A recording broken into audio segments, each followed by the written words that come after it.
Hello and welcome everyone. तो आज हम 10th बोर्ड एग्जाम के लिए कुछ और की क्वेश्चंस लेके आए हैं। तो क्वेश्चंस हैं, what happens when aqueous solution of sodium chloride is electrolysed. Second question है, what happens when electricity is pass through brine solution.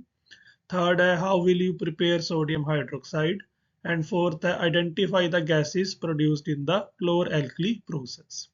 तो ये जो चारों ही क्वेश्चंस हैं ये सिमिलर क्वेश्चंस हैं, ये एक ही टॉपिक के ऊपर बेस्ड है, लेकिन जो क्वेश्चंस पूछने का तरीका है, जो फॉर्मेट है, वही डिफरेंट है। तो चलिए शुरू करते हैं। तो इन जो सभी क्वेश्चंस का आंसर है that is preparation of sodium hydroxide, जिसका फॉर्मूला होता है NaOH। तो आपके पास अगर aqueous solution of sodium chloride है, aqueous solution of sodium chloride को ही ब्राइन सोल्यूशन जो है बोला जाता है।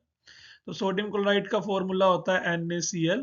एक्वस सोल्यूशन का मतलब है इसके अंदर वाटर भी प्रेजेंट है। तो जो ब्राइन सोल्यूशन है वो क्या बन गया आपके पास, NaCl प्लस वाटर।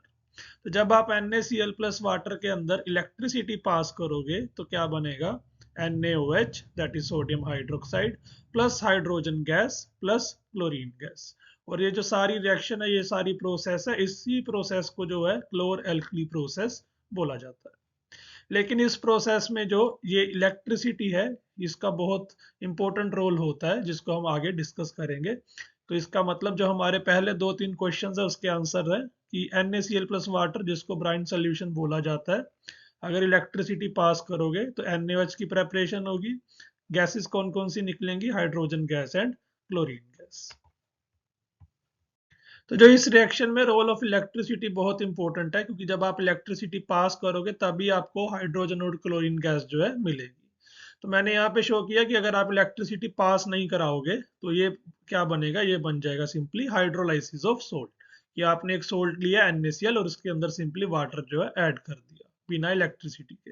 तो उससे क्या होगा, डिफरेंट आयंस बन जाएंगे। NaCl के अंदर कौन कौन से आयंस होते हैं, Na positive and Cl negative. और वाटर के अंदर कौन कौन से आयंस है, H positive and OH negative. तो जब तक आप इलेक्ट्रिसिटी पास नहीं कराओगे ये गैसेस में कन्वर्ट नहीं होंगे। तो इसीलिए इस प्रोसेस में, दैट इज क्लोर एल्कली प्रोसेस में, इलेक्ट्रिसिटी को यूज किया जाता है।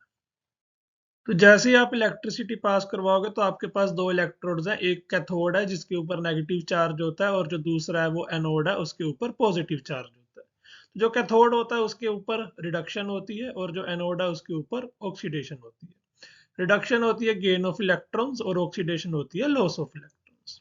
तो क्योंकि कैथोड के ऊपर नेगेटिव चार्ज है तो इसके पास कौन जाएगा, इसके पास जाएंगे कैटायंस। तो कैटायंस कौन कौन से हमारे पास, Na positive and H positive.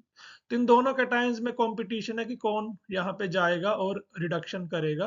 तो वो जो रेस है वो H पॉजिटिव आयंस के फेवर में रहेगी, और H positive ions electron gain करके बनाएंगे हाइड्रोजन एटम। जैसे ही और H पॉजिटिव आएंगे इलेक्ट्रॉन गेन करेंगे और हाइड्रोजन एटम बनेंगे, एंड देन ये जो हाइड्रोजन एटम्स हैं ये आपस में कंबाइन करके क्या बना देंगे, आपके पास हाइड्रोजन गैस।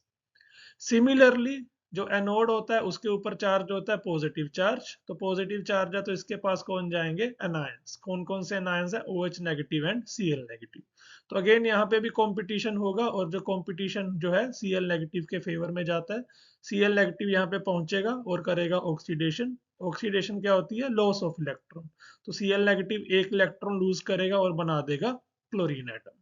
सिमिलरली जब बाकी और Cl नेगेटिव आयंस आएंगे वो और इलेक्ट्रॉन लूज करेंगे और क्लोरीन एटम्स बनाएंगे, और देन ये दो क्लोरीन एटम आपस में कंबाइन करके क्या बना देंगे, आपके पास क्लोरीन मॉलिक्यूल। तो अगर आप इलेक्ट्रिसिटी पास नहीं कर रहे थे तो आपके पास सिंपली आयंस है, बट जैसे ही आपने इलेक्ट्रिसिटी पास करी तो आपके पास क्या है, कैथोड और एनोड है। तो उस पे क्या होगी, एक पे रिडक्शन होकर हाइड्रोजन गैस मिलेगी, और दूसरे पे ऑक्सीडेशन होगा और क्या मिलेगा आपके पास, Cl2 गैस। तो अगर इस सारी प्रोसेस को समराइज किया जाए तो जो ब्राइन सोल्यूशन है वो होता है aqueous solution of sodium chloride, जो होता है NaCl और वाटर। रोल ऑफ इलेक्ट्रिसिटी इसमें बहुत इंपॉर्टेंट है, क्योंकि जब आप इलेक्ट्रिसिटी पास कराओगे तभी आपके पास NaOH और साथ में हाइड्रोजन और क्लोरीन गैसेस मिलेंगी। और ये जो सारी प्रोसेस है, इस प्रोसेस को बोला जाता है क्लोर एल्कली प्रोसेस।